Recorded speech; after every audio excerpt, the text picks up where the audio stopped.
ఇవాల్టి guest dynamic leader Shadnagar నియోజకవర్గ Congress party dynamic leader Ramesh అన్న గారు ఉన్నారు. టీఆర్ఎస్ పార్టీ నుంచి బీఎస్పీ పార్టీలోకి వచ్చారు, బీఎస్పీ నుంచి కాంగ్రెస్లోకి వచ్చారు, కాంగ్రెస్ పార్టీలోకి వచ్చారు. ఓన్లీ సొంత లాభం కోసమే ఈ రమేష్ అన్న పార్టీ మారడం జరిగిందని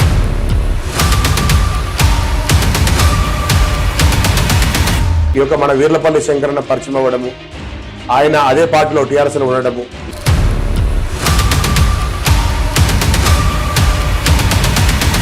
ఈ కాంగ్రెస్ పార్టీ పరిపాలన ఎలా ఉందంటే మీరు ఏం చెప్తారు స్ట్రేట్ ఫార్వర్డ్గా? కాంగ్రెస్ పార్టీ పరిపాలన ఎలా ఉందంటే టీఆర్ఎస్ కంటే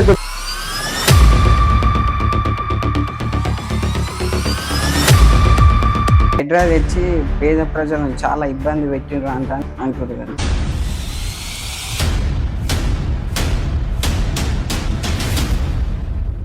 వాళ్ళకి తెలియని రీతిలో కొన్ని పనులు చేసారు, చెరువులు కబ్జా చేసి కొంచెం ప్లాట్లు వేసి అవి చేశారు. కాబట్టి మీ నియోజకవర్గంలో మీ ఎమ్మెల్యే గారు వీర్లపల్లి శంకర్ అన్న గారు ప్రజలకు అందుబాటులో ఉండారంట కదా. వాళ్ళు రానికి ఇష్టం లేక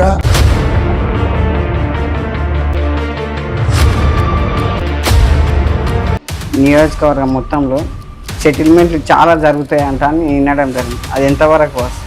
కాంగ్రెస్ పార్టీ వస్తే సెటిల్మెంట్ అనేది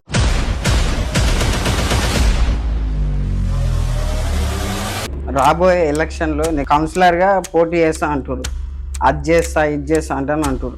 ఇది మీరు ఏది పడితే అది అవ్వడానికి ఇది సినిమా కాదు కానీ